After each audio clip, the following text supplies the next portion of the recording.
Nggak ada penegakan hukum, Mas. Kita punya aturan tapi nggak ada penegakan hukum. Orang buang sampah sembarangan, there is no consequence. This problem also because of the political system in our country. Kita memilih vote orang yang paling populer. Belum tentu dia paling capable dan paling able untuk memimpin dan membangun bangsa dan negara, kota, kabupaten. Belum tentu. Hidup mampir Mas. Aku mati nih. Mas Ali bersedih, ngucapin innalillahi wa inna ilaihi raji'un, and then your life is just go on.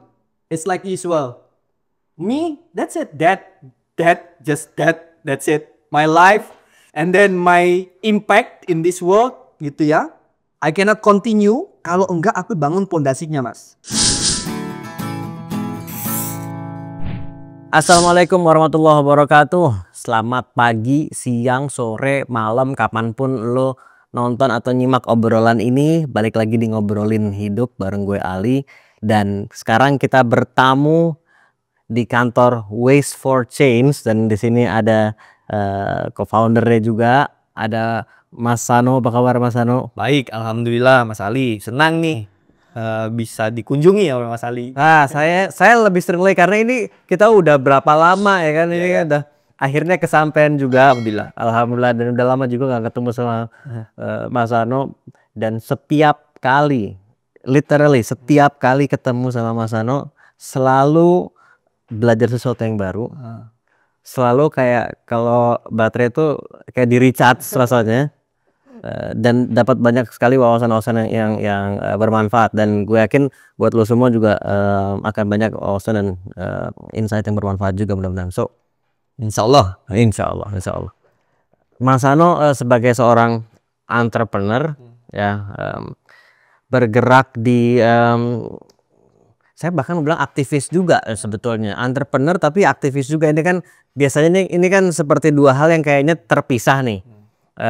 Fokusnya sama lingkungan, membangun lingkungan yang lebih sehat, lebih bersih dan lebih sehat, tapi juga bagaimana membangunnya sebagai sebuah bisnis yang betul-betul bermanfaat buat masyarakat gitu.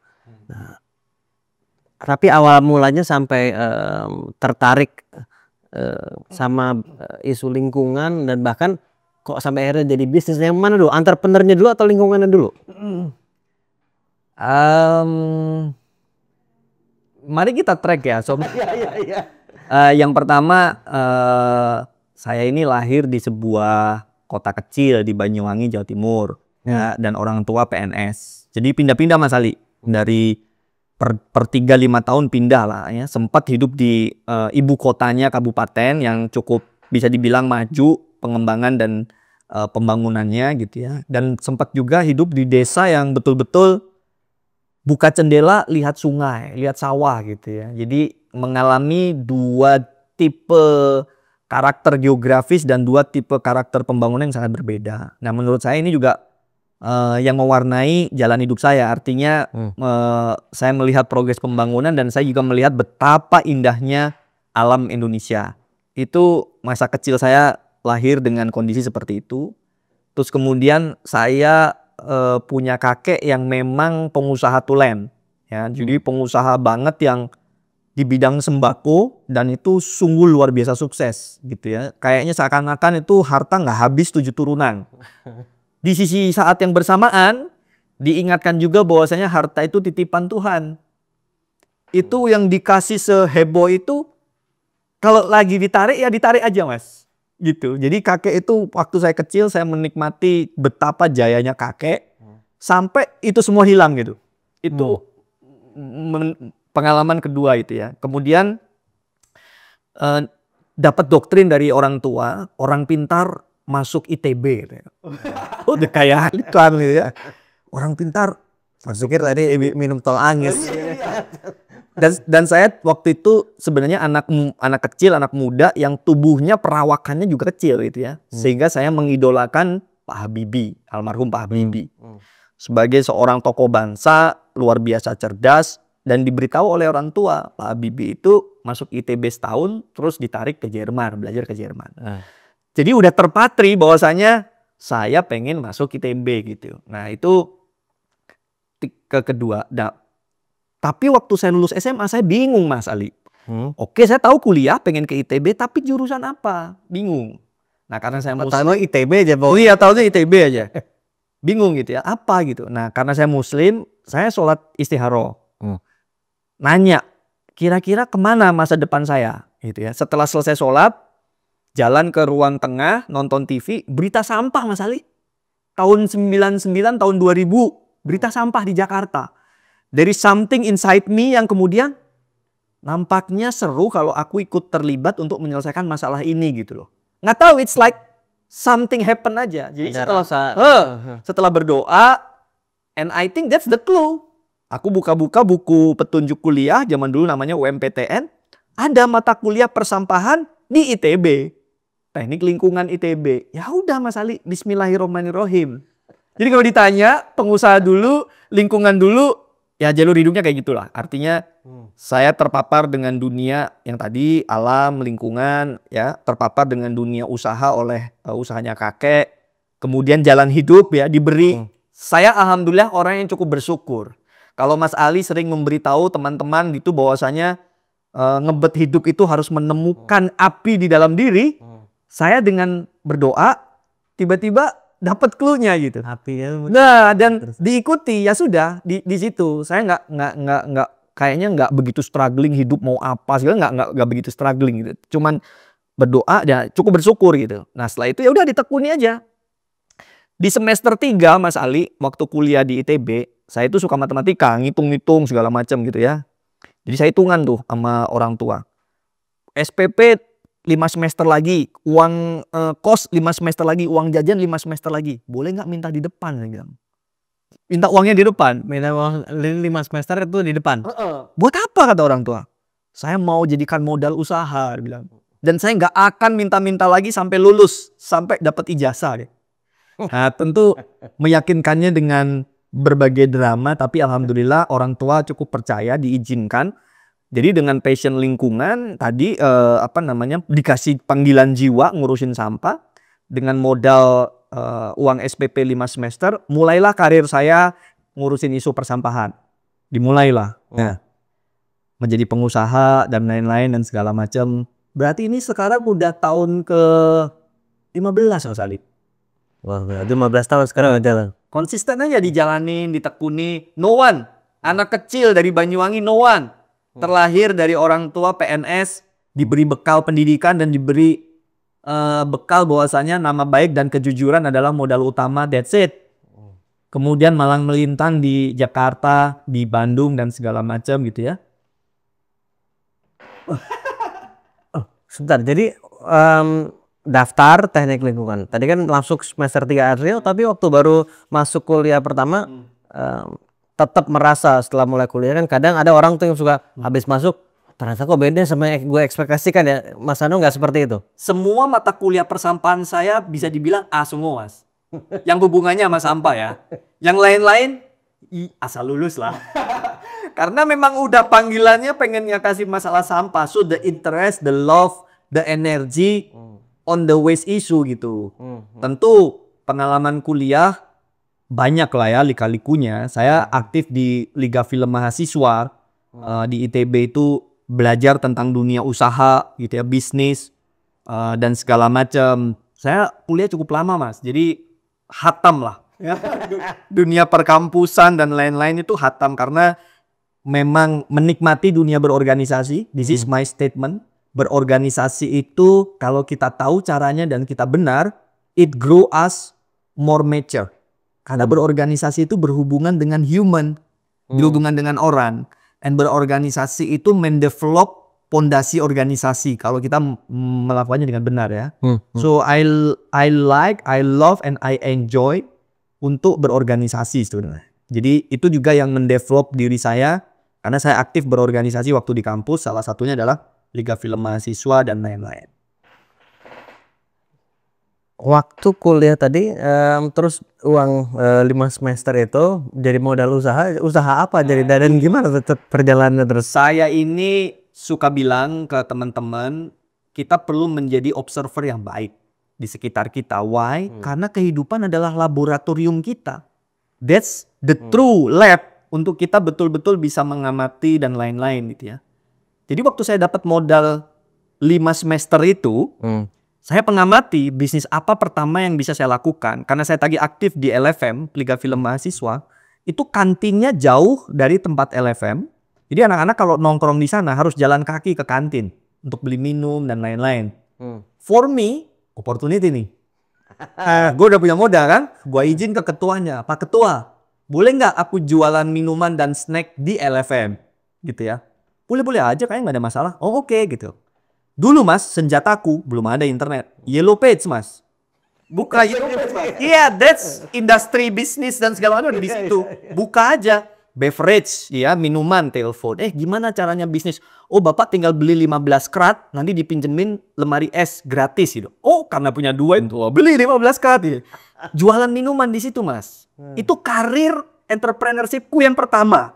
Dari observasi opportunity yang ada di sekitar kita. Jarak antara LFM dengan kantin Jauh, pasti jualan di situ. Ya laku lah.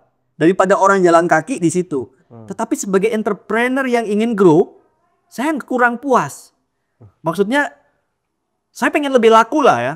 Ini benar-benar belajar. Kehidupan is my laboratorium. Saya identifikasi lagi mas, saya amati, saya observasi. Orang itu beli minum karena apa? Karena apa mas? Haus. I'm inventing house mas. Saya menciptakan house. How? Dengan duit 5 semester, saya beli net bola voli, saya beli bola voli, saya pasang di lapangan sebelah LFM. You can imagine, anak-anak LFM karena difasilitasi main voli mereka. Seneng main voli segala macam. Setelah main voli, haus mas. That's my story as an entrepreneur mas. From start, saya nggak punya pendidikan MBA atau apa. No, I'm observing the situation. What kind of opportunity that we can, apa yang bisa kita lihat, apa yang segala macam. That's the story. Dan kalau bicara soal kemudian ke lingkungan, pada umumnya kalau kita bicara orang bergerak di bidang ini, itu kan sifatnya yang non profit gitu biasanya, atau apakah LSM ya pemerintah atau LSM yayasan gitu ya. Meskipun saya tahu Mas Tano juga punya yayasan juga, tapi kan menjalankan ini sebagai sebuah bisnis. Ya. Bagaimana ngeliatnya sampai ini bisa jadi it's a profitable business gitu? Ya, jadi setelah saya belajar tentang dunia lingkungan di kampus, teknik lingkungan, khususnya isu persampahan, muncul momentum refleksi kedua sebelum lulus kuliah. Tadi kan setelah lulus SMA, refleksinya berdoa, kemudian dapat panggilan jiwanya nonton berita itu ya. Nah, di sini saya berpikir, oke, Sano mau lulus nih, lo mau kemana? Seperti apa? Apa yang lo mau lakukan? Nah, karena saya belajar tentang isu persampahan, ingin mengatasi masalah sampah, sambil kuliah saya menjalankan bisnis. Dulunya bisnisnya benar-benar berbasis Yellow Page mas. Palu gada, apa lu mau, gua ada. Ini memfasilitasi orang-orang yang mau terima beres saja. Jadi dulu di kampus tuh Sano dikenal mau bikin payung. Coba Sano gitu. Siapa lu bilang? Tinggal cari umbrella. Oh ada gitu ya. Jadi aku menjadi mbak comblang sebenarnya gitu ya, menjadi services. Sebelum lulus aku udah punya kantor, udah menang tender, proyek dan lain-lain gitu. Tapi di bidang pengadaan barang dan jasa umum, nah apapun gitu. Nah refleksi mau lulus, aku kepanggil lagi nih, oke udah dapat ilmu ngurusin sampah, apa yang mau aku lakukan? Nah di situ aku ingin mengkombinasikan spirit entrepreneurship dengan ingin menyelesaikan masalah lingkungan. Nah kemudian muncullah ide. Jadi Greeneration ini saya harus berterima kasih nih di forum ini. Saya mau berterima kasih ke teman-teman satu angkatan di Teknik Lingkungan ITB tahun 2000. Nama angkatan kita itu Greeneration. Itu nama angkatan kita. Jadi aku sempat minta izin untuk nama Greeneration aku pakai supaya menjadi kebanggaan dan lain-lain. Jadi kemudian kita pakailah nama Greeneration Indonesia. Di awal-awal Greeneration Indonesia ini dibuat, dibantuin sama teman-teman satu angkatan. Gitu ya. Nah jadi Greeneration itu adalah perpaduan antara keinginan menyelesaikan permasalahan lingkungan dan juga antusiasme berentrepreneurship. Jadi dari awal sudah mengkawinkan mas. Gimana caranya berjuang di isu lingkungan tetapi harus sustainable. Kenapa? Karena saya ingat satu mata kuliah tentang sustainability. Saya berhutang budi kepada dosen-dosen di ITL ITB yang membuat pelajaran tentang keberlanjutan. Ya, sustainability itu adalah bagaimana ketiga hubungan antara ekonomi, sosial, dan lingkungan itu saling terhubung, terkait, dan tidak boleh ditinggalkan satu sama lain. Jadi lo kalau mau berjuang di isu ekonomi, jangan lupa, jangan merusak lingkungan, dan kemudian keadilan sosial juga harus diperjuangkan gitu ya. Jadi jangan cuman pro ekonomi doang. Ya. Berjuang di isu lingkungan, jangan lupa ekonominya. Gue jadi aktivis lingkungan tapi perut lapar, aduh gimana caranya gitu ya. Nanti malah bikin urusan rumah tangga berantakan. So sustainability for me it's very basic. Apapun yang kita lakukan, we need to consider these three. Lu boleh beraktivitas ekonomi, tidak merusak lingkungan, sosialnya kondusif, rukun. Di sisi lain, kalau lu berjuang di lingkungan, don't forget the economy. And then also the social. Lu berjuang di dunia sosial juga sama. So mindset keberlanjutan inilah yang kemudian menjadi filosofi atau falsafah berdirinya Green Generation Indonesia gitu loh. Jadi kita tidak melupakan keberlanjutan ekonomi. Dan for me, perusahaan atau entrepreneur itu kendaraan. It's not destination. That's a vehicle to reach our goal. Gitu. Nah jadi kita melihat apapun mas, even NGO, itu kita perlu punya mindset entrepreneurship sebagai NGO. Gimana coba kita mau menjual ide tentang perjuangan kita? Itu butuh ilmu marketing, butuh ilmu sales meyakinkan orang. Ya. Gimana membiayai perjuangan kita? Butuh ilmu fundraising, pendanaan, dan lain-lain gitu. So, entrepreneurship tidak bisa dikotakkan hanya untuk kepentingan bisnis. Ya, even if we want to do a government, kita juga perlu basic-basic pemahaman spirit, ilmu, nafas, entrepreneurship. As long as kita tidak terjebak pada definisi ekonomi atau bisnis zaman dulu sekolah. Yaitu? Bisnis atau ekonomi adalah sebuah aktivitas dengan modal sekecil-kecilnya untuk untung sebesar-besarnya. That's too narrow lah. Itu justru sesuatu yang membuat kita terjerumus. Modal sekecil-kecilnya, untung sebesar-besarnya. Kita terjerumus. Dewanya apa? Dewanya adalah untung, profitability, laba. Entrepreneurship is about changing the civilization, peradaban menjadi lebih baik. That's entrepreneurship. Itu sebenarnya. Lapangan pekerjaan nambah dengan fair. Nah, lingkungan harusnya lebih baik, solution dan lain-lain gitu. Nah, ini banyak hal yang harus kita benahi ya. Even itu tadi ya, guru-guru di sekolah, hati-hati pak, gitu ya. Ekonomi not necessarily modal sekecil-kecilnya untuk untung sebenarnya. No, that's too narrow lah. Kita harus lebih holistik. Oke. Ini banyak, saya suka muncul banyak pertanyaan kadang-kadang nih. Jadi, tapi mungkin yang pertama gini dulu. Mungkin belum banyak yang tahu. Kalau kita bicara bisnis, berarti kan ada produknya, terus ada orang yang membeli, ngeluarin duit. Nah dalam hal ini, kalau lingkungan ini kayak Waste for Change ini, jadi what is the product? Nah orang membayar untuk apa? Gitu. Ya, ini memang menarik mas. Teman-teman bagi yang mendengar juga kalau berjuang di isu lingkungan, biasanya kita itu fokusnya adalah ingin menyelesaikan masalah lingkungan. Ya. Tapi dalam konteks bisnis mas, we need to solve the problem of our client and customer. Emang menyelesaikan masalah sungai, sungai bayar ke kita? Gak ada. Oke, client and customer. Ya client and customer. Ya, berarti ini berbeda artinya. Aku bisa bilang klien itu salah satunya adalah user of our services ya. Customer is the one who pay us. Oke. Ya. Oke. So lingkungan, kalau spiritnya kita mau menyelesaikan masalah lingkungan, ingat kalau kita menyelesaikan masalah lingkungan tapi kita nggak define who's gonna pay us, bagaimana organisasi kita dan perusahaan kita bisa kemudian berkelanjutan, itu juga nggak sustainable, nggak berkelanjutan. Sorry, jadi kalau dalam hal ini saya mau memastikan saya nggak salah paham. Dalam hal ini lingkungan atau misalnya sungai deh misalnya gitu, atau lingkungan secara umum adalah kliennya. Terus orang adalah customernya gitu. No, lingkungan is the problem. Biasanya teman-teman itu mau menyelesaikan the problem, right? Yeah. The problem. But the problem dalam konteks lingkungan, mereka nggak bisa pay itself to our services. Harus yang membayar tetap adalah ada orang di belakangnya. Ada orang. Nah, maka kita harus mampu mendefinisikan what is the relation this problem and these people. Bagaimana, seperti apa, kayak gimana gitu. Nah, kadang-kadang kita, contoh simple deh. Orang itu butuh naturally adalah practicality mas. Itu udah natural lah. Itu udah menjadi sebuah hal yang alamiah. Kenapa muncul plastik? It's practical. plastik is very practical. Murah, ringan gitu ya. And then the most practicality of plastic is throw away society. Setelah lu pakai lu buang. Ya, lu nggak perlu nyuci. Kalau lu pakai gelas, lu harus nyuci, ya segala macam. Itu ribet gitu.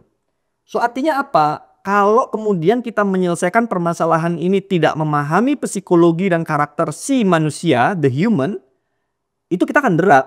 Kenapa? Karena the needs of the people itu sebenarnya bisa jadi beda dengan intention kita untuk menyelamatkan lingkungan. Bisa jadi dia nggak butuh untuk menyelamatkan lingkungan. Bisa jadi lingkungan itu terlalu jauh bagi dia. That's not related in my daily life gitu loh. Nah jadi kita harus mencari strategi upaya untuk menghubungkannya dan lain-lain. Waste for change. Kita cari, oke, who's gonna pay us?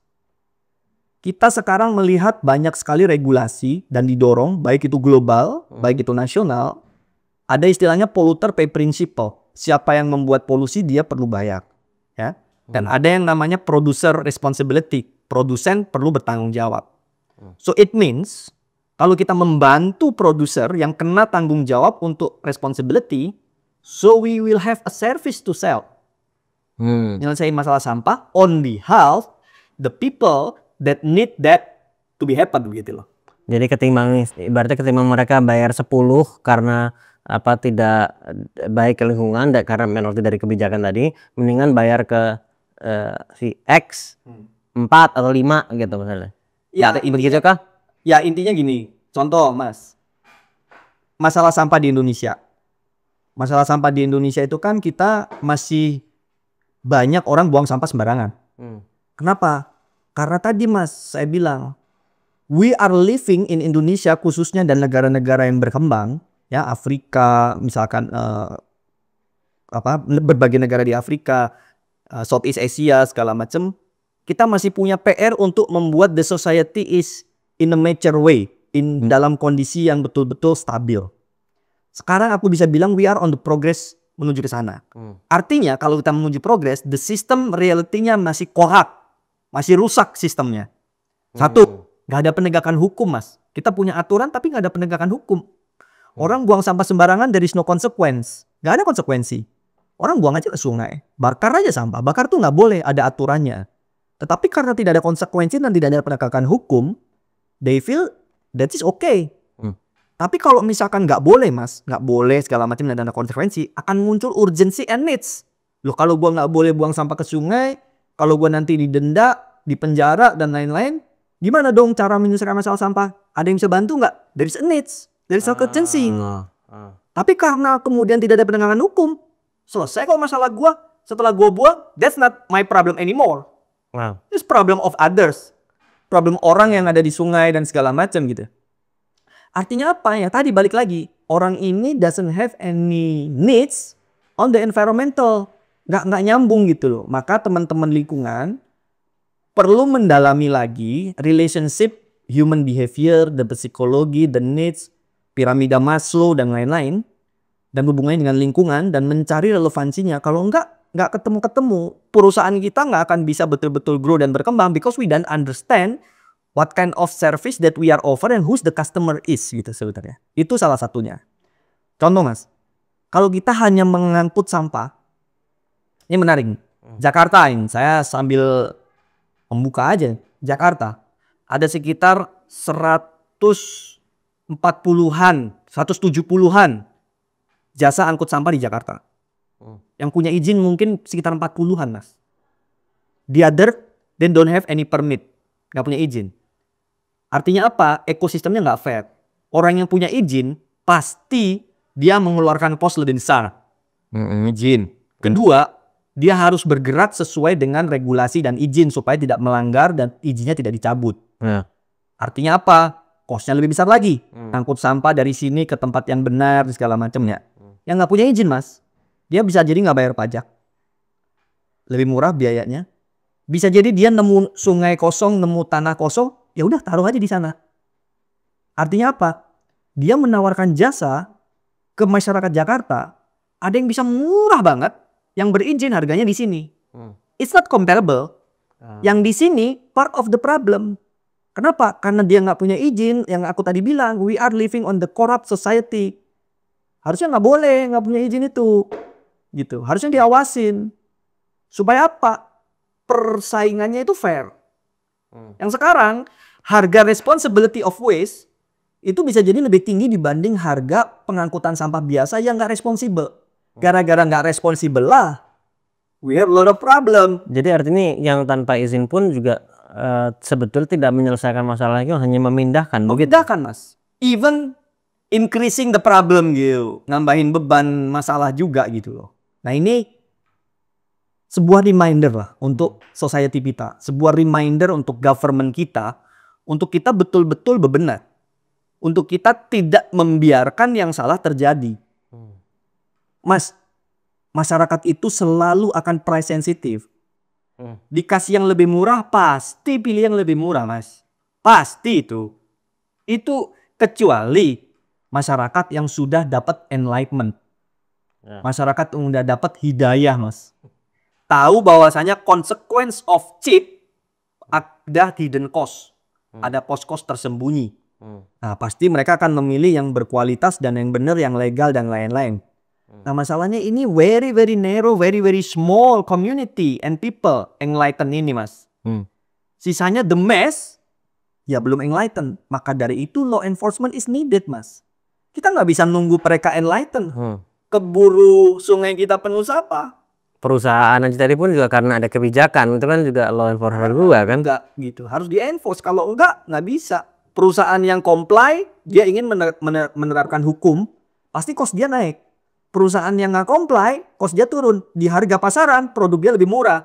Yang comply-nya kan lagi-lagi nggak fair. Ekosistem entrepreneur dan bisnisnya nggak fair gitu. So, kita perlu mengadvokasi dan mendorong bahwasanya regulasi penegakan hukum itu penting. Nah, sebenarnya apa yang kita lakukan itu bukan sekedar bisnis, bukan sekedar perjuangan lingkungan dan NGO. Ujung-ujungnya, we are part of the society and the civilization yang kita harus berkontribusi untuk membangunnya, Mas. Iya, Mas, ngomongin politik, ya. This problem also because of the political system in our country. Kita memilih vote orang yang paling populer.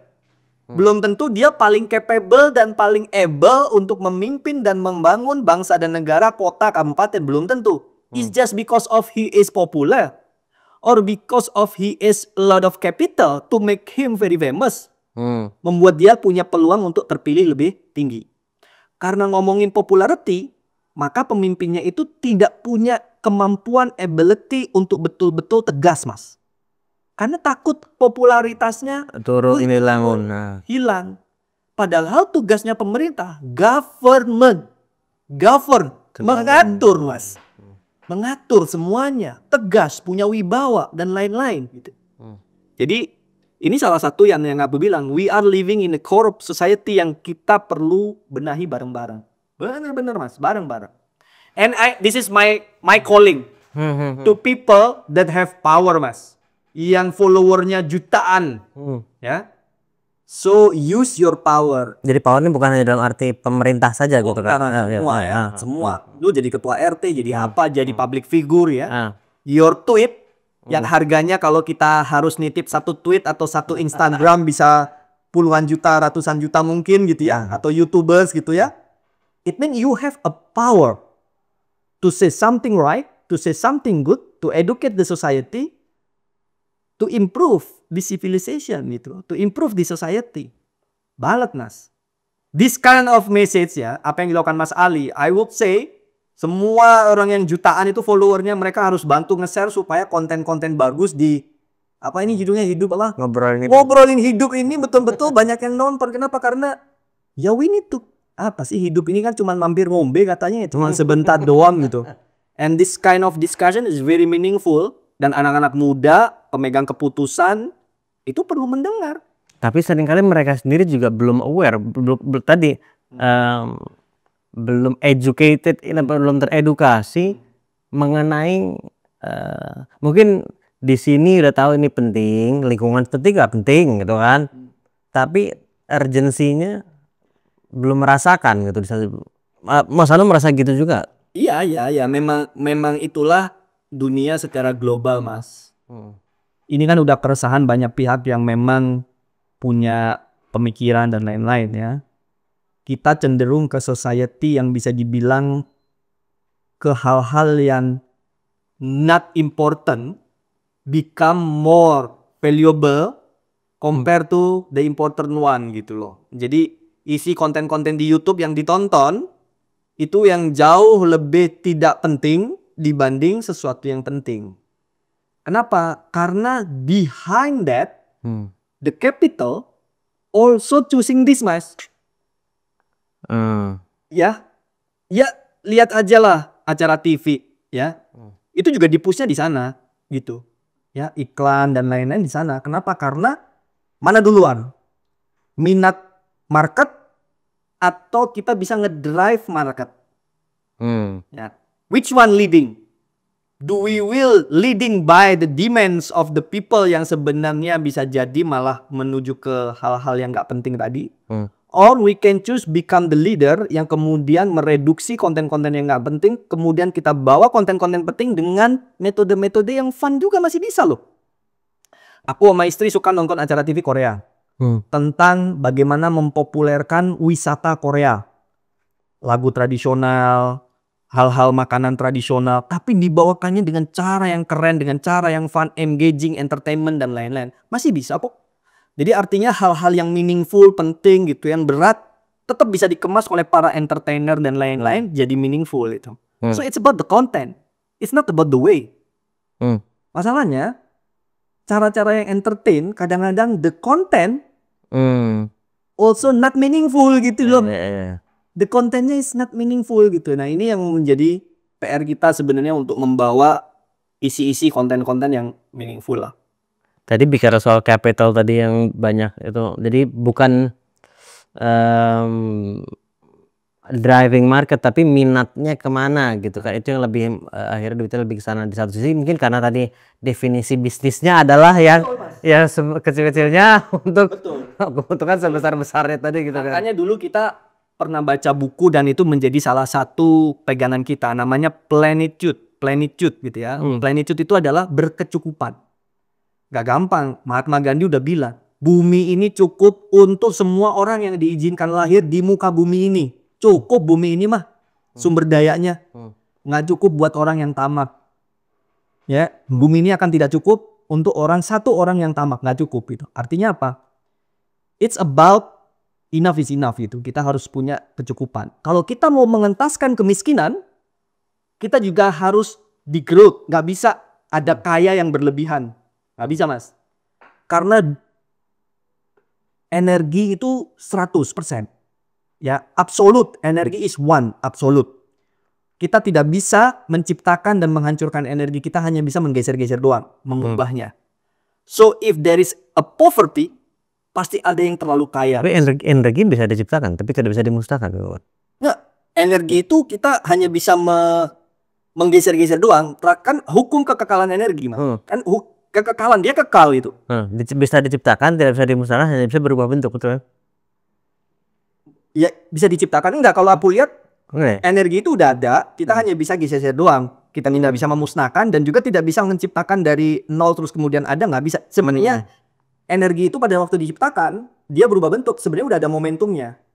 Kemudian dia baru yang term itu sendiri adalah energi. Nah, itu sebenarnya. So, there is absolute. Gitu. Jadi artinya this is absolute.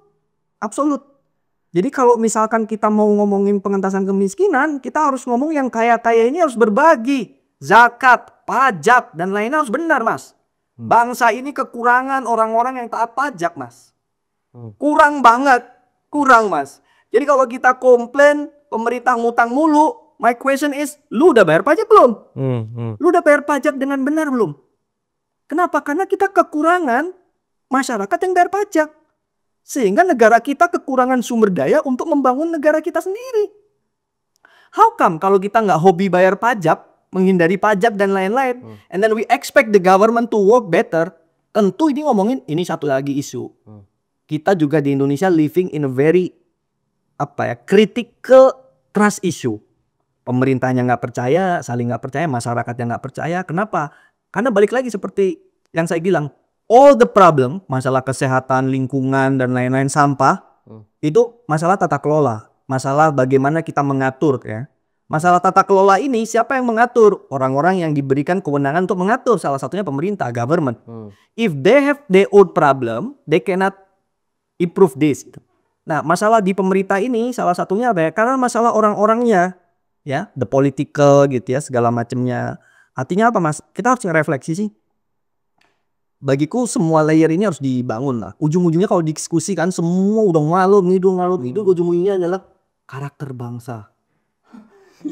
Ini masalah besar sekali Itu gitu. Jadi artinya memang masih menjadi PR lah ya, bagaimana kita saling berbuat baik, mendukung, mendorong ya. Dan kalau aku posisinya lebih pilih di tengah, Mas.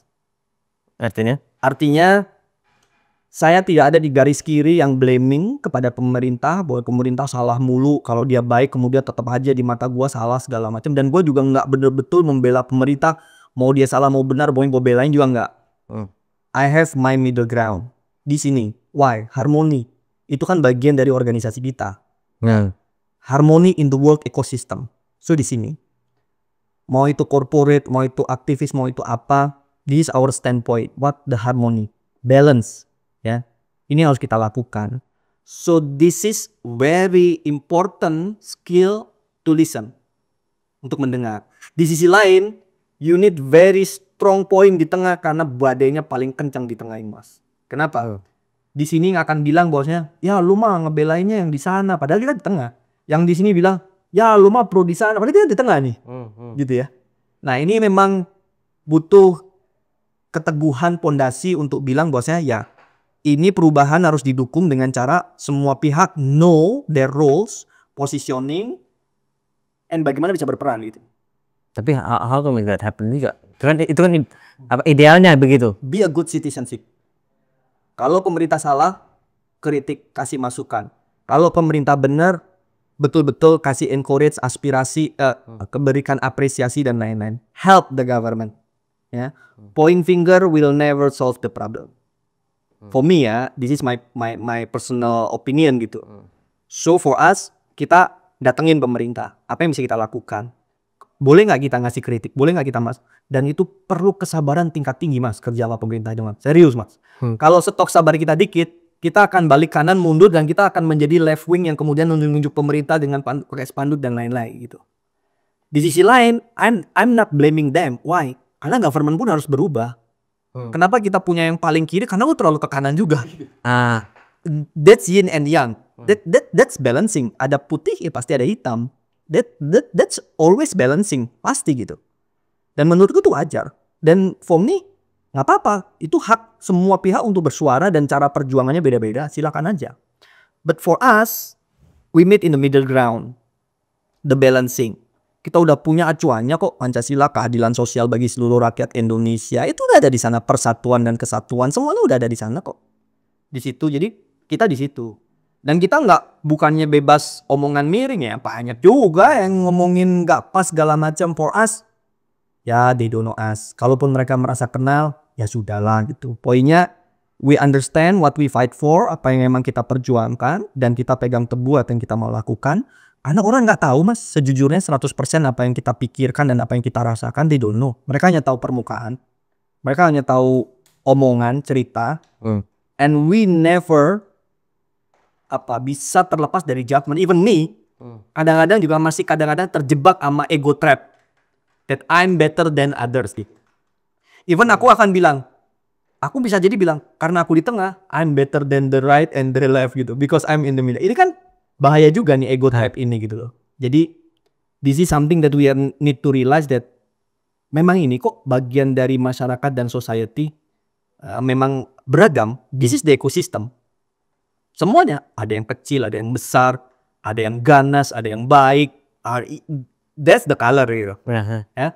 So yang paling penting lebih apa yang bisa kita perjuangkan. Aku ingat banget sempet ya ngobrol sama teman-teman di Green Generation. Guys, yang kita lakukan itu meaningful gak sih? Ada dampaknya gak sih? Ada manfaatnya sih? Atau this is useless? Useless fight. Percuma lah. Udah deh, kita kerja aja kayak teman-teman yang lain. Pekerjaan yang konvensional dalam arti ya bekerja di sektor-sektor lain itu. Di sini tuh fightnya kayaknya gila banget, udah berat banget, makan hati banget dan segala macamnya gitu. Itu kadang-kadang muncul di refleksi dan obrolan kita. And then I remember salah satu Rasul bilang, kalau besok kiamat lo punya benih pohon atau bibit pohon, tanamlah, even though you know that tomorrow besok kiamat. Itu membuatku bilang bahwasanya oke, walaupun perasaan useless gitu ya, yang aku lakukan ini, karena saya tahu yang saya lakukan adalah benih kebaikan, I'm plant the seed. Urusan itu berhasil atau tidak, that's God will lah mas. That's not on me lah. Yang aku lakukan pokoknya ada pengetahuan yang aku tahu, ada hal-hal yang aku pahami, yang menurutku ini baik, and then what we are doing is just do action. Tanam aja, tanam aja, tanam aja, tanam aja. Sebisa mungkin rawat. Mau besok itu berhasil, kagak, kiamat dan lain-lain, that's another story. Tetapi tentunya karena kita tidak tahu kiamat itu kapan, so of course we also learning about how to plant a seed better, evaluate, lain-lain, segala macam itu. Itu dalam mas. Saya juga kadang-kadang ngelihat kalau ngomongin sepantaran ya teman-teman. Kalau kita faktornya hanya ekonomi, of course we will have jealousy gitu. Wih, mantap, aku udah bisa beli ini ya, bisa beli itu, udah bisa ke sini, bisa ke situ. That's human. But if we are reflect in a holistic way, ya beda urusan. Makanya aku bilang, the maturity of you is very important karena kamu nggak akan bimbang gitu, nggak akan ketarik ke sana kemana. You just being you. Orang yang tahu dirinya akan mengenal Tuhannya. Karena gitu. Jadi we need to reflect, who am I? What do I want? Kenapa gue lahir? Kenapa gue lahir di orang tua seperti ini? Di situasi seperti ini? Message apa yang sendiri dititipkan? Dan segala macam. Entah kenapa aku memang banyak mikirin kayak gitu mas. I don't know why. Reflective. Iya, reflective. Even this is hit my 40 yang aku bilang iya, hit my 40. I'm thinking about death. What is that? Setelah gue mati emang ini masih ada. Bakal akan bermanfaat enggak segala macam. Itu jauh lebih dalam lagi obrolannya. Yaitu hidup mampir ngombe mas. Aku mati nih. Mas Ali bersedih, ngucapin innalillahi wa inna ilaihi raji'un, and then your life is just go on. It's like usual. Me, that's it. That's it. My life, and then my impact in this world, gitu ya. I cannot continue kalau enggak aku bangun pondasinya mas. Artinya apa? I said to my team, with or without me, kalau pondasi organisasi ini benar, organisasi ini akan jalan. So, kalau kita baca buku, Mas Ali juga pernah bilang, perusahaan yang bertahan 1 abad, it's not about the product, it's not about the service, but it's about the value. The value of the organization. Apa sebenarnya mereka perjuangkan. Why they are exist and why what battle yang mau di fight gitu ya. Kenapa? Karena orang-orang di dalamnya yang berkumpul itu energinya fight yang sama. It's not about the business, it's not about the product. Caranya bisa berbeda-beda. Beda. But why? That's the power ya. Why we exist, why we are here. Why itu ya. That's the value and the foundation. That if I'm planting the seed right, semoga ini tetap continue ya, walaupun udah itu ini masih bawa impact lah. So that's my huge question now. Dengan sisa waktuku yang masih ada, what kind of impact yang ingin aku wariskan dan aku tinggalkan mas? Mampir ngombe mas, bentar banget dah. Nah tapi dari sekarang gini, dari 15 tahun tadi sudah berjuang di sektor ini gitu ya, di isu ini. Apa yang mungkin kalau boleh nggak saya tanya, bukan dalam untuk bersombong-sombongan, tapi dari satu sisi kayak prestasi juga gitu kan, hasilnya gitu, walaupun saya kan pasti ingin lebih besar juga, dan yang kedua challenge-nya utamanya juga, meskipun tadi kita juga sempat menyentuh itu, tapi juga yang paling terasa gitu. Ya, nomor 1 prestasi terbesarnya adalah this organization. Kenapa? Karena aku sangat bersyukur berkumpul dengan orang-orang yang sama-sama ingin memperjuangkan dan berjuang bersama ya. I have them together, that's my huge achievement menurutku pribadi. Ya, kenapa? Karena gak bisa fight ini sendirian, gak bisa. Atau this quest, perjalanan ini, perjuangan ini sendirian tidak bisa. So the most high achievement that I have sebenarnya adalah building this organization dan memiliki orang-orang di sekitarnya yang percaya to the organization, not to me, to the reason why the organisasi Isinya itu sendiri. ya, value-nya, visi misinya dan lain-lain. Yes. Kalau Juven dari sisi impact keluarnya terhadap si misi ini perjuangkan itu sendiri. Ya, kita berupaya sebanyak mungkin ya melakukan perubahan, Mas. Isu persampahan itu kita dorong supaya dia menjadi isu yang terus di atas permukaan. Kita bikin jambore pegiat persampahan setiap tahun, kita kumpulkan teman-teman seluruh provinsi, kita punya teman di sana, kita punya hubungan, punya jejaring dan lain-lain. That's something. Before it, tahun 2015, isu persampahan itu ya adem-adem ayam aja. 2015 ke sini kita genjot, kita dorong, kita kampanyekan, kita hipkan dengan segala macam strategi dan lain-lain lah. Nah, membuat isu persampahan dan isu lingkungan always talk about by others. Not necessarily I claim that because of me, no.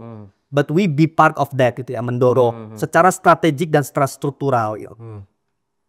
Di level pemerintah kita advokasi, beberapa dorongan kebijakan kita kemudian diimplementasi jadi peraturan menteri, jadi peraturan pemerintah dan lain-lain. So itu juga salah satu yang kita dorong. Sama satu lagi, makanya kalau aku ditanya achievement, we don't want to claim because it's like a collective action lah gitu ya. Karena nggak bisa sendirian. Ada beberapa yang memang kita trigger, but after that ya we work together. Dan segala macam gitu. Lagi Mas, middle ground, kita di tengah nih gitu ya. Jadi ini yang sedang kita lakukan gitu. Jadi kalau dibilang achievement ya masih perjuangan besar ya. Saya akan berani mengklaim achievement atau bilang bahwasanya udah bener. Kalau satu, orang mau buang sampah itu ketakutan karena ngelihat kanan kiri bakal ditindak. Kalau itu udah terjadi, I will satisfied that we are already success at that position. Number two, semua masyarakat di Indonesia nggak ada yang tidak diangkut sampahnya.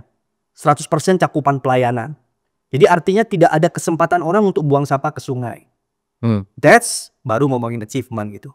For now, ya kita masih di perjalanan lah. Kita bisa bilang misalnya perjalanan dari Bandung sampai Jakarta, kita udah sampai di Karawang ya.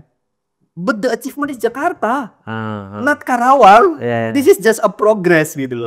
This is a progress. The achievement is arriving in Jakarta. So kalau ditanya achievementnya belum Mas, masih panjang lah. Tadi kan saya mau tanya juga tantangannya, cuman di satu sisi saya terpikir juga sejauh ini mungkin pembelajaran mungkin yang sangat signifikan yang Mas Ano dapatkan dalam perjalanan selama 15 tahun ini setiap hari ini. Ya tadi yang saya bilang Mas, pembelajaran terbesar bahwasanya PM bangsa dan negara ini masih banyak banget gitu ya. The system is corrupt. Kecepatan kerusakan lingkungan jauh lebih cepat dibanding kecepatan solusinya Mas. Bisa dibilang ini F1, ini bisa dibilang mungkin BMW Mas. Lambat banget. Why? Because behind this destruction there is power and capital. That's my finding yang betul-betul setelah reflektif segala macam ya wajar lah kita mengalami kerusakan. Behind the destruction there is capital and power. Behind the solution sepi Mas. Ya intention, minat dan powernya sepi nih di sini, capital segala macam sepi. Nah jadi kita harus melakukan perubahan yang cukup drastis di sini. Dan yang menarik aja obrolan dari istriku, berbuat baik sama berbuat yang tidak baik, itu berbuat baik butuh energi lebih besar Mas. Coba kita reflektif sedikit. Buang sampah itu there is no energy, buang aja, that's it. Tetapi membuang sampah pada tempatnya kalau lu belum nemu ada effort, simpen dulu. Ya? Jadi berbuat baik itu memang butuh energi. Sama Tuhan udah didesain sedemikian rupa bahwasanya memang wajar kerusakan itu lebih cepat. Sedangkan perbaikannya ini lambat. Nah, if we already understand this, maka cara bermainnya harus diubah semuanya. The way we create economy harus diubah. Economy not necessarily capital and profit anymore.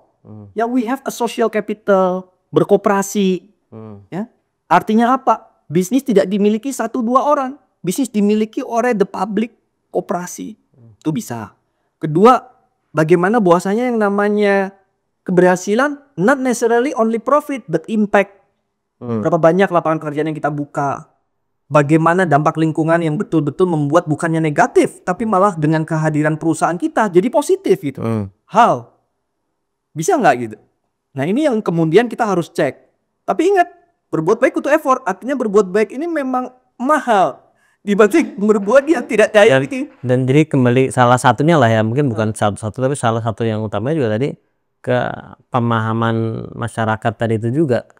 Gitu. Karena artinya kalau tadi istilah Mas Hanu tadi enlighten gitu, yang sudah lebih sadar, lebih aware mengenai pentingnya hal ini, ada sense of urgency, itu lebih banyak jumlahnya, artinya ya mungkin bukan bemo lah, tapi apalah mobil yang gak penting lah meskipun itu. Gini Mas, kalau kita menunggu makin banyak yang enlighten, itu bisa jadi kita telat. Tapi maksudnya bukan menunggu, do something untuk membuat itu jadi lebih. Iya. Do something untuk membuat enlightenment itu butuh proses Mas. Ya. Gini, saya selalu bilang kita dua mata sisi koin. Education, awareness, penyadaran, kampanye dan lain-lain is very important. Ya. Tetapi ini for the long run efeknya. Kenapa? Karena tidak langsung 100 orang dikasih tahu, 100 orang dapat hidayah dan melakukannya. No, impossible. But we never stop dong untuk edukasi, sosialisasi, membuat orang enlighten. Gak boleh stop. Ini harus terus dilakukan. Mulai dari sejak dini, SD dan segala macam semua. There is never stop. But remember we have the other face of mata koin ini. Apa? Law enforcement. Kita tidak boleh membenarkan yang salah terjadi. Artinya apa? Kalau emang buang sampah sembarangan, jewer. That's it. That's to improve the society. Kita create the enlightenment yang membuat violation law harus ditegakkan. Kasihan Mas, anak-anak SD, anak-anak sekolah, kita edukasi. Anak-anak, teman-teman, adik-adik jangan buang sampah sembarangan. Bahaya, bikin banjir. Salam 3R, reuse, recycle. Ayo pilah sampah, ayo kita kompos. Jangan buang sampah sembarangan ya. Siap Bu. Keluar dari kelas, ngelihat dengan mata kepala sendiri the society orang dewasa buang sampah ke sungai. Apa nggak broken anak itu? Pikirannya dan hatinya. Oh my God, how bullshit the education is. Gua di kelas diajarin kayak gini, but the society do that. Jadi nggak bisa. Jadi dua-duanya harus diperjuangkan. Orang yang enlighten harus memperjuangkan structural change. Kalau orang yang enlighten hanya berjuang di mendorong orang-orang lain yang enlighten juga, lama ini. Padahal the problem is now. Saya ingat Mas Hanu pernah bilang apa, analogi kayak kebakaran kalau nggak salah ya, apa ya? Yang kalau saat terjadi kebakaran kita bukan bukan berdebat ngomongin bagaimana menyelesaikan kebakaran terjadi kan. Artinya ada kebakaran. Terus kita konferensi, seminar, guys ada kebakaran. Lu punya solusi apa? Gimana? Oh bagus ini solusinya. Oke, tapi no action gitu. That's what we do now. The problem is already exist Mas. Banjir itu eksponensial sekarang di Indonesia. Kalau kita refleksi sekitar 10-20 tahun yang lalu dengan sekarang, kejadian banjir itu jauh lebih sering. Hujan dikit, banjir. Kenapa? Karena perubahan tata fungsi lahannya udah sangat masif sekali. Nggak ada jalan masuknya air ke dalam tanah Mas. So we are on a fire now, but our act is not reflect on we want to close this fire gitu. Enggak gitu. Tapi we are discussing the idea of memadamkan api gitu. Konferensi, seminar, diskusi, meeting, rapat. That's what we do. But the real action that we can semuanya bisa lakukan, we don't do that. Apa? Investing on environmental. Berikan pendanaan kepada isu lingkungan. Kita invest lebih baik. Sekarang saya tanya, mumpung di forum ini juga nih, harus viral, pokoknya viral.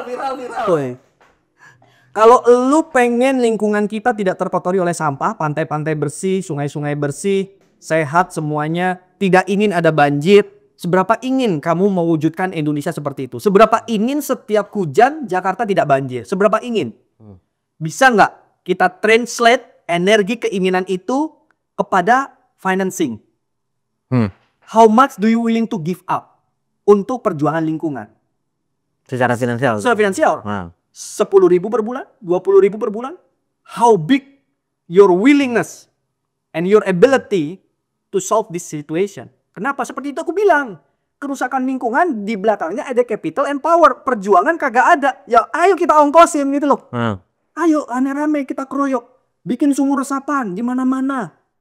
Tapi kalau artinya kalau lu nggak mau ngerjain itu, at least tadi berapa yang bisa lo willing untuk bukan korbankan, kan investasikan. Willing to invest, that's a good word. Willing to invest, that's a good word. Ya, you can invest on saham dan lain-lain yang go to the economy. The question is, do you willing to invest on social issues and environmental issues, sustainability? Lu jangan ekonomi mulu nih kepalanya. Lingkungan lo kagak bisa beraktivitas ekonomi kalau Jakarta banjir. Mall tutup, semua tutup, ekonomi shut down. Literally, beberapa mall itu nggak bisa buka gara-gara kena banjir. So we need to invest on environmental. Kita harus mendanai kendaraan solusi lingkungan ini. Yang terjadi adalah capital go to this destruction. Ekonomi. Lupa kepada investment lingkungan ini gitu. So how much do you willing to invest? That's the good word. How much do you willing to invest annually, monthly, to solve this situation? Kalau enggak, ya wajar lah kalau kita jangan komplain, jangan nyalahin ke sana kemari. Ya, termasuk yang tadi aku bilang, pemerintah ngutang mulu kayak gini. Aku tahu pemerintah juga punya PR supaya kita happy bayar pajak, jangan korup. Iya dong. Lo harus bisa dipercaya pegang duit rakyat dong. Kalau lo pengen gue bayar pajak dengan happy, saya ini pengusaha setiap bulan tanda tangan pajak mas. Dan itu 50-50 beratnya.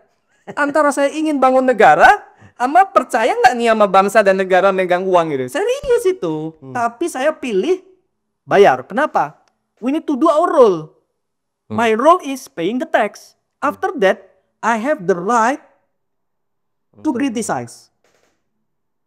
Lebih plong gitu hatinya gitu. Gue udah bayar pajak, lu bener real kerjanya gitu. Tapi kalau kamu udah ngutang mulu kerja yang bener, udah bayar pajak belum lu? Gitu mas. Jadi ya ini kompleks isu ya. Tapi I love this discussion. This is talking about life. Life is not just our own life, but we in the society. Lingkungan bagian dari hidup juga tentunya.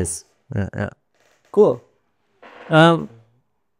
Sedikit Mas Anu, dari begitu banyak perjuangan tadi banyak butuh stok sabar yang banyak gitu kan. Pasti ada masa-masa yang mungkin ya bikin frustasi juga pastilah gitu, karena apalagi di tengah tadi badainya lebih banyak gitu. Secara personal kalau saya tanya Mas Anu sendiri, personal itu apa yang Mas Anu lakukan untuk menjaga atau terus menjaga kegigihan tadi itu juga saat kanan kiri itu ya tadi badainya kesana dari mana-mana gitu. Sleep well. Sleep well. That's true. I mean nggak harus long ya. I mean sleep well. Menurutku that's my me time. Dan bagiku that's my recharge. Yang kedua menurutku juga you need to surround yourself with a very good empowering people. Itu penting banget gitu ya. Saya cukup beruntung lahir di keluarga yang suportif, nggak banyak nanya, termasuk ke istri, ke keluarga, mertua nggak pernah nanya tuh mana gaji kamu berapa tiap bulan, ngurusin sampah mulu lu, nggak pernah. Jadi saya cukup beruntung. Jadi saya tidak menambahi pressure kepada diri saya. Udah pressure isu lingkungan ini tidak mudah dan lain-lain, kemudian pressure di keluarga. Nah ini saya cukup beruntung. Bisa jadi orang lain nggak mendapatkan keberuntungan seperti saya. Jadi kalau ditanya tentang release the pressure itu saya lebih ke ya family gitu ya. Family, sleep, discuss with the Almighty gitu ya. Seperti yang saya bilang, apa sih kematian ini gitu ya. Yang tadi saya waktu lulus SMA terus bertanya kemana arah hidup saya dan segala macam gitu ya. Ya mungkin itu bagian dari, and then mentorship menurutku bagus juga ya. I have several mentor yang kalau ada apa-apa ya cerita dan curhat. You need to release that energy, you need to release that mind in a healthy way, ya, and discussion dan balancing antara emotional and mind. Karena menurutku dua-duanya adalah gift dan pemberian dari Tuhan untuk digunakan keduanya.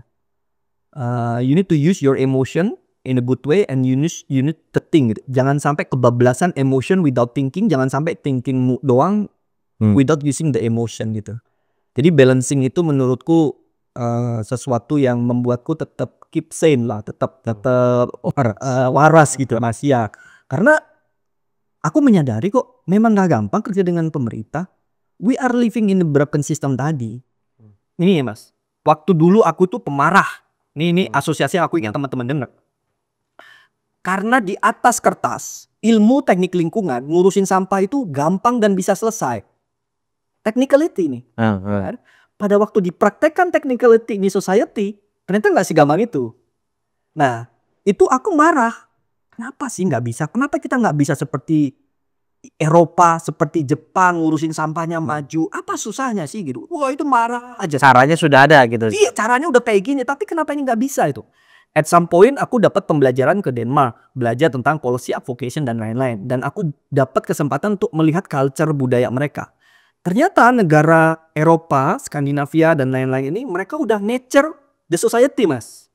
Mereka udah ngomongin tentang good public interest. Mereka udah bisa jago berbeda pendapat dengan cara yang dewasa. Mereka udah punya pengalaman demokrasi juga udah cukup panjang sekali. Mereka happy bayar pajak 50% dari gaji mereka Mas. Percaya, korupsi sangat rendah sekali di sana. That moment, ini di Denmark. That moment langsung struck me. Oh my God, kita masih punya banyak PR kalau mau menginstal sistem persampahan yang baik di negara Indonesia saat ini, sama aja kayak mau menginstal Android di handphone jadul GSM zaman dulu. Impossible.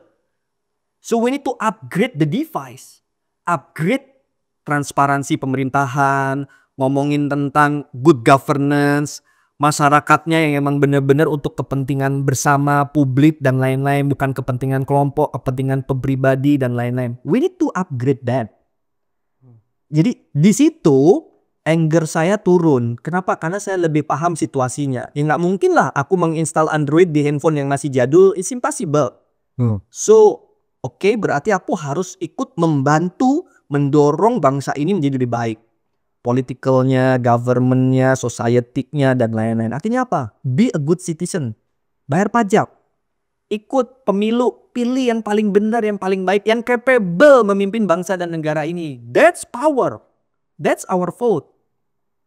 Bermasyarakat. Di sini saya bangun koperasi Mas. Di sini dengan warga gitu ya. Saya pengen kompak, kumpulin. Ya itu. Salah satu yang bisa dilakukan itu. Just being a good citizen. Dan dari berbagai macam hal tadi yang pembelajaran dan ada rasa frustasi juga, ada rasa marah yang sambil reda, dan semua tadi itu juga banyak sekali kegagalan naik turun gitu kan. Dan secara umum mungkin 2 pertanyaan terakhir atau mungkin lebih, nggak tahu deh. Enggak sih. Pertama, Mas Harus sendiri melihat kegagalan itu seperti apa sih? Kegagalan itu satu paket dari kesuksesan Mas, nggak bisa dipisahkan. How come? Yin and yang, hitam dan putih. Nggak bisa dipisahkan. We cannot menarik kegagalan dari kesuksesan. That's one package. Satu paket. Kalau lu takut gagal, lu nggak akan sukses. Kalau lu juga tidak mengalami gagal sebagai bagian dari menuju sukses, ya lu berarti nggak siap benar-benar sukses. Jadi if you realize that kegagalan adalah bagian dari perjalanan dan proses menuju sukses, your mind and your heart more acceptable to failure. Lebih memahami bahwasanya, oh ya biasa, ini sebuah bagian dari proses. Apa yang bisa aku pelajari dari kegagalan ini? Apa yang bisa aku lakukan lebih baik dari pembelajaran ini? That's part of the package gitu. Jadi aku melihat kalau ditanya kegagalan, yaitu konsekuensi dari apa yang lu mau perjuangkan. Kalau lu mau mencapai titik perjuangan, a lot of consequence. Perjuangan dan sekarang dari perjuangan. Kegagalan adalah bagian tak terpisahkan. So, biasa aja sama gagal mah gitu. Ya, sedih, manusiawi. Saya juga sedih kalau gagal, manusiawi. Tapi jangan sampai terjerumus kepada kesedihan berlebihan karena gagal. Itu beda dong. Sedih is a natural response. But let yourself drowning, tenggelam dalam kesedihan, itu your decision. Your decision. So it means you need to accept the failure, sedih sebentar dan segala macam, and then get back. Bangun lagi, bangkit lagi, bangun lagi. Kalau bener itu lu pengen sukses dan bener ingin mencapai apa yang lu ingin capai gitu. Makanya saya sepakat sama Mas Ali tentang kebelet hidup. You cannot rely on another dream. You have your own passion, your own life calling, your own dream, your own target and everything. Karena kalau lu wah gue pengen seperti si A gitu. No. Ya sebagai benchmarking, sebagai pembelajaran boleh ya. Dan yang paling penting apa yang sebenarnya lu inginkan? Terinspirasi boleh. Tapi apa yang benar-benar seperti yang lu inginkan sebenarnya? Karena takutnya pada saat lu terima kegagalannya, lu melihat sesuatu itu eksternal dari luar. Itu hidupnya enaknya kayak gitu, gue mau kayak gitu gitu loh. Itu eksternal. Bukan sesuatu yang benar-benar dari dalam diri yang energinya itu nggak ada habisnya gitu. Aku pernah nonton sesuatu yang seru Mas, tentang ya kayak sesi awareness gitu ya. Oh jadi ada semacam sesi ditanya apa maumu gitu ya, layering gitu lah. Apa maumu? Saya mau ini. Apa maumu? Mau ini. Nah, ini orang itu ngomongnya, saya mau uang. Apa mau? Saya mau uang. Apa? Saya mau uang. Bisa jadi mimpinya dia memang mau uang. No problem, it's okay. As long as you are motivated dan emang bener-bener terdrive oleh itu, ya it's okay, nggak ada masalah gitu. As long as you betul-betul emang, I don't know ya, boleh-boleh aja lah gitu, nggak ada masalah. Poinnya lebih kepada you understand. And the most important thing for me, money is not the destination ya, it's a tools gitu. Apa yang lo mau pakai dari uang yang lo dapetin, that's the most important sebenarnya. Nah, jadi uangnya sebagai perantara, betul. Iya dong, tools aja, alat aja. Mas Anu, buku atau film favorit tuh Mas? Apa ya? Film yang terpikir ya, kalau misalnya ada banyak yang saat itu terpikir. Film favorit kemarin nonton Moneyball, menurutku bagus. Moneyball itu yang baseball segala macam. Tapi mulai pakai statistik itu ya. Statistik dan lain-lain ya. Dan artinya di sisi saat ini sekarang kita memang lagi mencoba menggali banyak informasi dan data tentang apa yang paling pas untuk kita lakukan. Reading the pattern ya, membaca pattern, membaca pola dan lain-lain. Tuh.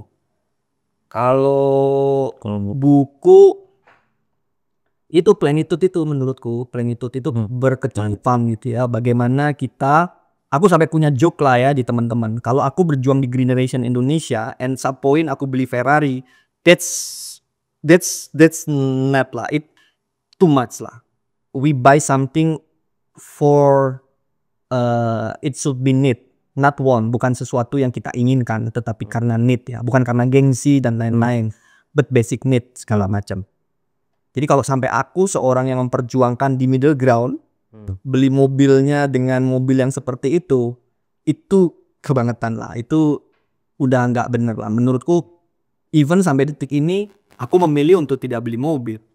Jadi emang bener-bener kan the function of car is mobility ya, berpindah tempat dari titik A ke titik B dan lain-lain. And I already have that as a services dan lain-lain dengan kemudahan zaman sekarang. So I don't need it gitu. Jadi bagiku ya sudah gitu. Karena kalau ngikutin keinginan, that's yang kata Mahatma Gandhi Mas. Keinginan tuh identik dengan yang tamak tadi gitu loh. So it's very careful lah, hati-hati gitu.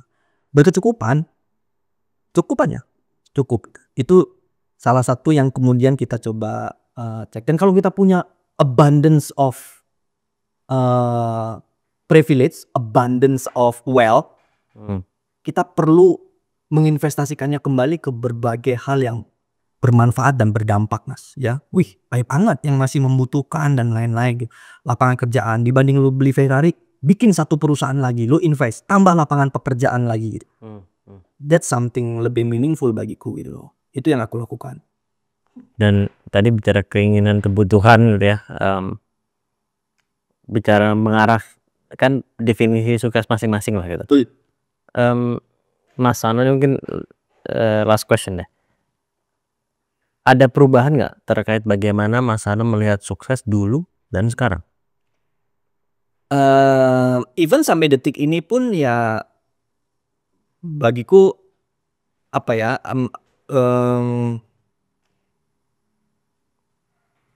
yang tadi sustainability bagiku it's a harmony ya, sustainability. sukses bagiku, aku betul-betul bermanfaat di 3 hal inilah. Artinya secara ekonomi, aku juga perlu sukses berkecukupan. Jangan sampai hidup di level bawah kemiskinan. That's not good. Please don't be poor. We need to very pas lah ya, berkecukupan lah ya. Itu satu, ekonomi. Tapi aku juga tidak mendefine kesuksesanku itu wah berlebihan beli kayak tadi segala macam. No. And success is I have impact to the environment. Ya, jadi ada dampak kepada teman. And success is aku juga punya dampak ke yang tadi, keadilan sosial bagi seluruh rakyat Indonesia. So, sustainability, harmoni. Jadi kalau mendefinisikan kesuksesan, balik lagi ke visi kenapa kita bikin Green Generation. Harmoni in the world ecosystem gitu. Bagaimana kita menciptakan ekosistem dunia ini yang harmonis lah. Yang pas-pas saja lah. Yang pas-pas saja lah. Balance. Balance saja lah. Kita masih butuh energi. Kalau emang kita masih butuh energi dan kita harus nambang ya tambang, tapi tambangnya yang baik dong. Setelah lu selesai tambang, lu reklamasi, lu urus dengan baik, lu tanemin lagi dan urus lagi segala macam. That's become a good entrepreneur gitu. Jangan dibiarkan tambangnya bolong, kena orang nyawa itu demi mengurangi modal sekecil-kecilnya, keuntungan sebesar-besarnya gitu. Balance saja lah gitu ya. Dan kalau bisa kita invest ke renewable energy, ada capital, ada modalnya, ya yuk invest ke renewable energy gitu. Balance saja lah gitu. Mas Anut, thank you, terima kasih. Sama-sama Mas. Banyak-banyaknya. Wah Kak, ini kayaknya jab demi jab, intelektual dan ke hati juga. Dan gue yakin juga buat lo semua yang nyimak obrolan ini, kalau emang ini bermanfaat juga share aja juga. Mudah-mudahan yang lain juga bisa dapat manfaat juga dan jadi bagian dari amal kebaikan kita juga. Dan sekali lagi thank you banget Mas Anut sudah meluangkan waktunya dan izinkan kita datang ke sini. Siap. Dan buat lo semua yang nyimak, thank you juga buat lo semua yang nyimak, mudah-mudahan bermanfaat dan mudah-mudahan dimanfaatkan. Terima kasih banyak. Assalamualaikum warahmatullahi wabarakatuh. Waalaikumsalam warahmatullahi wabarakatuh.